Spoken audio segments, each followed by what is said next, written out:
ये हैं डॉक्टर अस्मा, जो आजकल सोशल मीडिया पर गोल्ड मेडल हासिल करने वाली डॉक्टर की वजह से मशहूर है। अस्मा ने दिन रात एक करके अपनी वालदा का ख्वाब पूरा कर दिया। उसका ख्वाब जिया हो आपने और वो बंदा ना हो, बहुत मुश्किल है। मैं जाऊंगी भी, मैं मिलूंगी उनसे और बताऊंगी।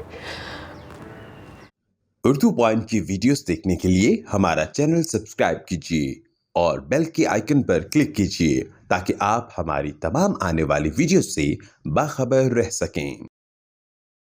अस्सलाम वालेकुम, उर्दू पॉइंट के साथ मैं हूं अब्दुल्ला खान। नाजरीन, आज की मोटिवेशनल कहानी है गोल्ड मेडलिस्ट अस्मा की, बल्कि डॉक्टर अस्मा। और मैं इनको गोल्ड प्लेटेड डॉक्टर अस्मा कहूँगा क्योंकि इन्होंने पाकिस्तान की मुश्किल तरीन डिग्री MBBS के अंदर 10 गोल्ड मेडल्स हासिल किए हैं और ये कोई आसान काम नहीं है। दिलचस्प बात यह है कि ये हॉस्टल में रहकर अपनी पढ़ाई करती रही हैं और इन्होंने 10 गोल्ड मेडल्स किए। इससे मज़ीद दिलचस्प बात यह है कि ये ख्वाब डॉक्टर बनने का इनकी वालदा का था और उनका ख्वाब पूरा करने के लिए दिन रात मेहनत कर रही थी। और अफसोसनाक बात यह थी कि अभी इनकी डिग्री चल ही रही थी, चौथे साल में इनकी वालदा इस दुनिया से रुखसत हो गई और इनके मेडल्स ना देख सकी।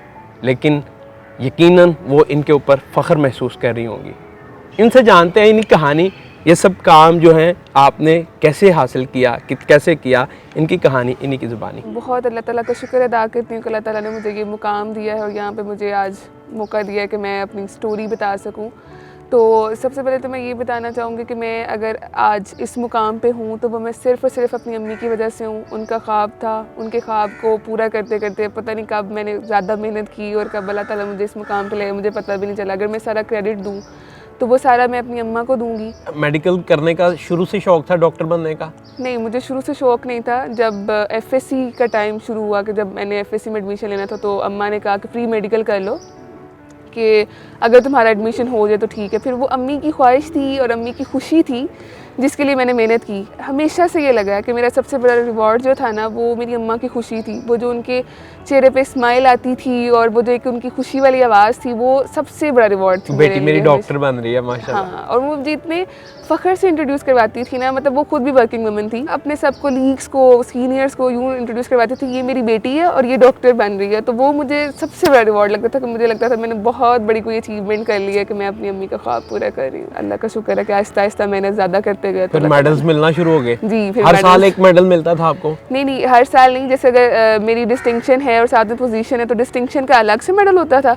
और पोजीशन का अलग से मेडल होता था। तो इस तरह आहिस्ता आहिस्ता 10 मेडल्स हो गए मेरे और ओवरऑल मेरी 3rd पोजीशन है मेरे कॉलेज में, अल्हम्दुलिल्लाह। तो जब आप मेडल जाके अम्मा को दिखाती थी तो क्या उनका कहना होता था? पहले मेडल्स तो नहीं दिखाते थे। पहले सबसे पहले तो यही होता था कि मैं आपको बताऊं, मैं रोल नंबर 100 थी अपनी क्लास का, लास्ट मेरिट थी अमीरुद्दीन का।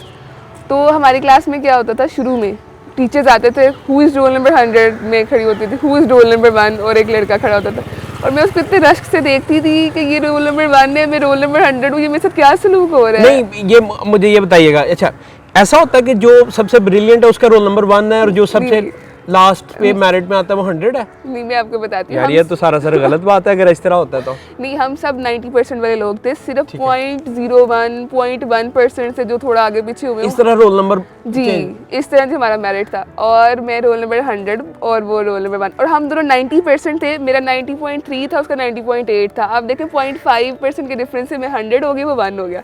अब लेसन रिवाइज करना है तो रोल नंबर 100 खड़ा हो जाए। फिर मैंने कहा कि नहीं, ये बात गलत है, मैंने इनको प्रूव करना है इंशाल्लाह कि रोल नंबर 100 कोई किसी की पहचान नहीं होता, वो सब एक जैसे होते हैं। यहाँ पे जितने भी लोग आए हैं वो सब क्रीम ऑफ द नेशन हैं और उनको समझे, एक बराबर सबको रखें।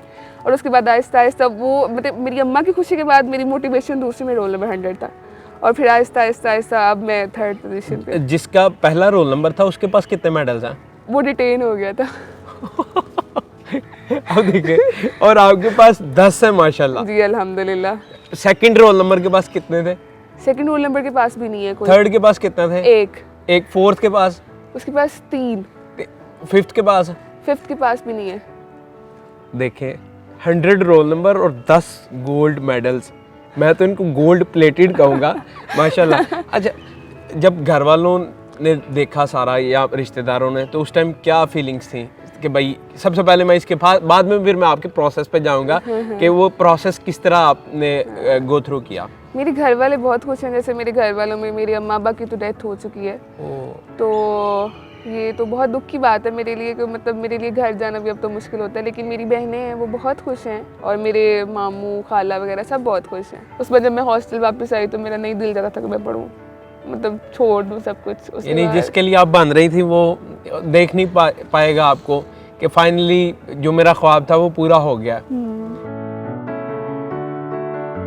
तो उस टाइम तक आपके अभी कितने मेडल्स बन गए हुए थे और ये बताया जाता था कि आपके पास इतने मेडल्स हैं अभी?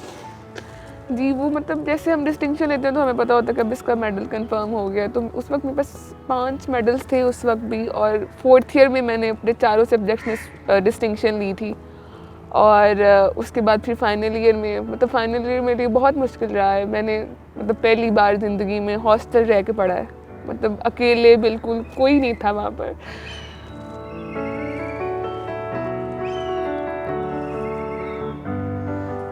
और वालिद साहब आपके?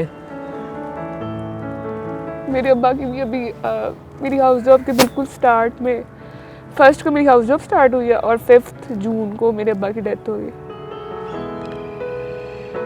हो। और वो कॉन्वोकेशन पर आए थे आपके? मेरी बहनें आई थी। जैसे पहले मैं तो रजिस्ट्रेशन ही नहीं करवा रही थी कि मैंने नहीं आना कॉन्वोकेशन पे। फिर उन्होंने सब ने कहा नहीं इस तरह अच्छा नहीं लगता। फिर मैंने अपनी बहनों का मतलब नाम दिया गेस्ट लिस्ट में, और वो बहुत मुश्किल टाइम था मेरे लिए। और आप मेडल्स, मतलब जिसके लिए आपने जिसका ख्वाब जिया हो आपने और वो बंदा ना हो, बहुत मुश्किल है। 5 जून को मेरे अब्बा की डेथ हुई है और 30 नवंबर को हमारी कॉन्वोकेशन हुई है, तो वो दोनों उस वक्त मेरे साथ नहीं थे। अच्छा, तो जब ये उसके बाद फिर आप गई उनकी कब्र पर, ग्रेवयार्ड पर? अभी उसके बाद मेरी ड्यूटी थी, इंशाल्लाह मैं जाऊंगी अभी दिसंबर में और मैं मिलूंगी उनसे और बताऊंगी।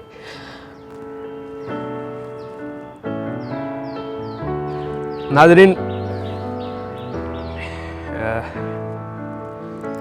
जिस का ख्वाब ये जी रही थी इनकी वालदा, जिनके लिए इन्होंने मेडल्स लिए, डॉक्टर बनी, और वो जब इस दुनिया में ना हो, जब आप वो रिवार्ड हासिल करके लेके जाएं, तो बड़ा एक टफ़ कंडीशन होती है उस टाइम कि आप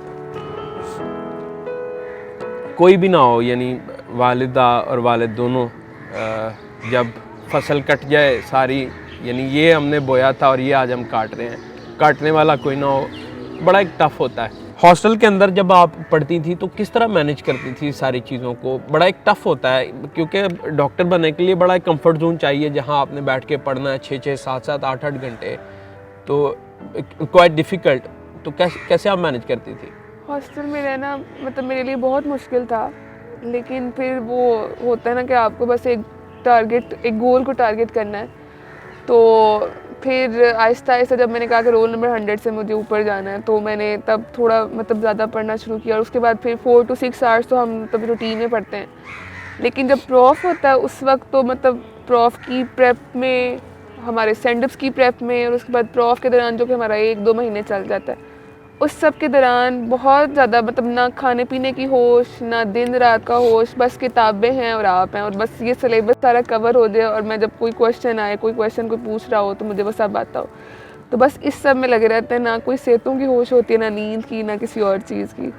तो मुश्किल है MBBS, मैं तो कहूँगी बहुत मुश्किल है, स्ट्रेसफुल है। आपको अपना स्ट्रेस मैनेज करना आना चाहिए और उसका सारी मैनेजमेंट, मतलब सब कुछ आपको सीखना पड़ता है यहाँ पर। आपने इतनी चीज़ों को मैनेज किया, आपके पेरेंट्स जो है वो दुनिया में नहीं रहे, फिर उसके बाद आप हॉस्टल में रह रही हैं, जो एक अकेली लड़की रह नहीं सकती थी, और हॉस्टल में रहते हुए 6-6 घंटे 8-8 घंटे पढ़ना, और सारे सर्कमस्टांसेस को दिमाग में पीछे चल रहा होता है, उसको मैनेज करना कैसे आप करती थी? मेरे लिए सबसे बड़ा स्ट्रेस को मैनेज करने का जो एलिमेंट था वो ये था कि मैं जब बहुत ज़्यादा मुझे रोना आ रहा है, मेरा दिल चाह रहा है मैं घर भाग जाऊँ, मैं छोड़ दूँ, तो मैं 2 नफल पढ़ती थी, अल्लाह ताला से दुआ करती थी, अल्लाह ताला के सामने रोती थी कि बस आप लाए हो, आपने ही करवाना है, मतलब मैं सिर्फ कोशिश कर सकती हूँ, उसके बाद सब कुछ आपके हाथ में है।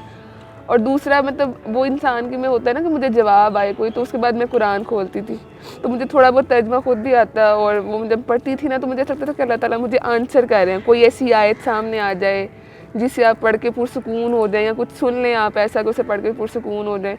तो मेनली मेरा तो यही स्ट्रेस मैनेजमेंट थी कि मैं अल्लाह ताला के सामने रोल लूँ, अल्लाह ताला से बात कर लूँ, तो उस तरह मैं ठीक हो जाती थी। और सबसे बड़ा वेपन जो था वो मैं अपनी अम्मा से बात कर लूँ तो मैं बिल्कुल ठीक हो जाती थी। अभी फर्दर आपका क्या प्लान है इसके हवाले से, MBBS के? अभी आप हाउस जॉब कर रही हैं? जी जी, मैं हाउस जॉब कर रही हूँ लाहौर जनरल हॉस्पिटल में, जो कि अमीरुद्दीन के साथ एफिलिएटेड है, और 6 मंथ हो गए हैं, 6 मंथ्स, और हम अभी मतलब टोटल 12 मंथ का ड्यूरेशन है जो हमने पूरा करना होता है हाउस जॉब का।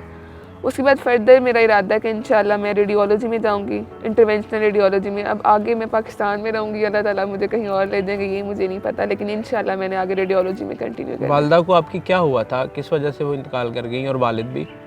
दोनों की सडन डेथ थी। अच्छा। तब मेरी अम्मा बिल्कुल ठीक थी और सुबह फजर का वुज़ू करके आई थी वो, और नमाज नहीं पढ़ सकी, मतलब विदिन 5 to 7 मिनट्स।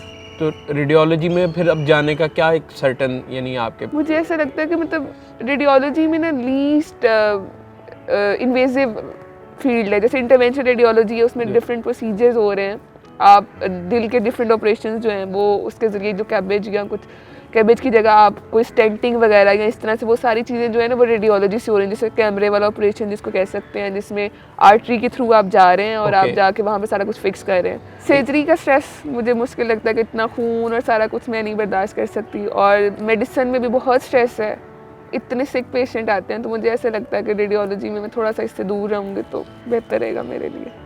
अभी जो रिश्तेदार है, बहन भाई, वो देख के क्या कहते हैं मेडल्स को, या ओवरऑल आपको? प्राउड फील करते हैं। मतलब मैं कहती हूँ कि वो मेरे से ज़्यादा खुश मेरे घर वाले हैं, मेरे मतलब रिलेटिव जैसे खाला वगैरह, वो बहुत खुश हैं सब, और वो सब बहुत प्यार करते हैं मुझसे।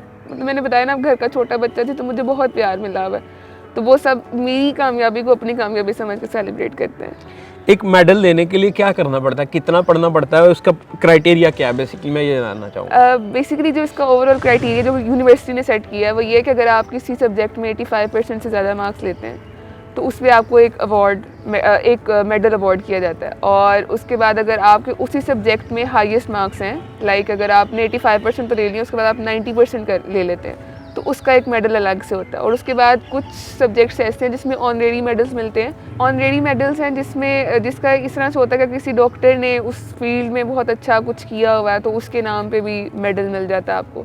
तो इस तरह से ये मेडल्स हमें अवार्ड किए जाते हैं। और चौथा ये होता है कि अगर आपने किसी ईयर में पोजीशन ली है तो उसका भी आपको एक मेडल मिलता है।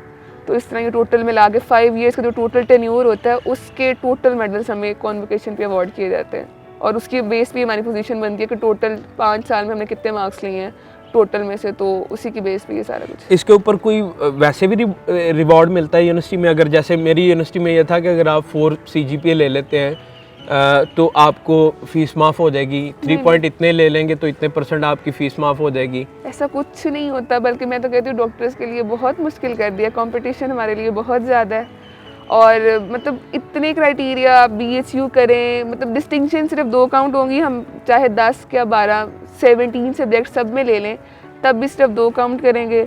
BHU आपको करना पड़ेगा। डॉक्टर्स के लिए उन्होंने अपॉर्चुनिटीज़ बहुत कम रखी हुई हैं, बहुत कम। मैं आपको बताऊँ, सबसे पहले तो उन्हें हमारे लिए जॉब्स इंक्रीज़ करनी चाहिए, दूसरा जॉब्स मेरिट पे देनी चाहिए, ना कि सिफारिश आ गई या कुछ और हो गया, मेरिट की बेस पे जॉब्स दें।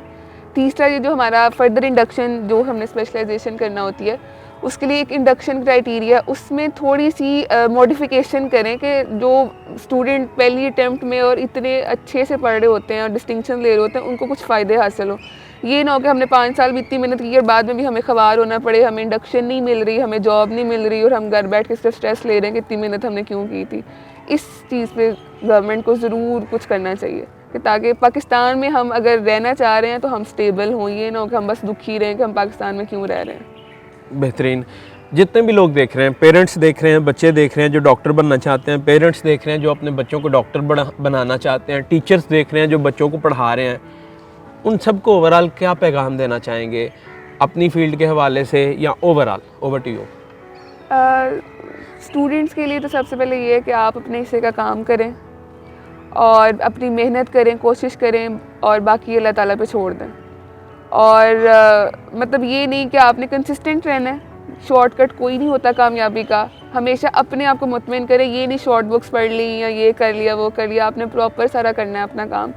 और बाकी पेरेंट्स की दुआएं अगर आपके साथ हैं, आपकी अम्मा की दुआएं आपके साथ हैं, तो आप कहीं भी जा सकते हैं। और फेवरेटिज़म ख़त्म कर दें प्लीज़।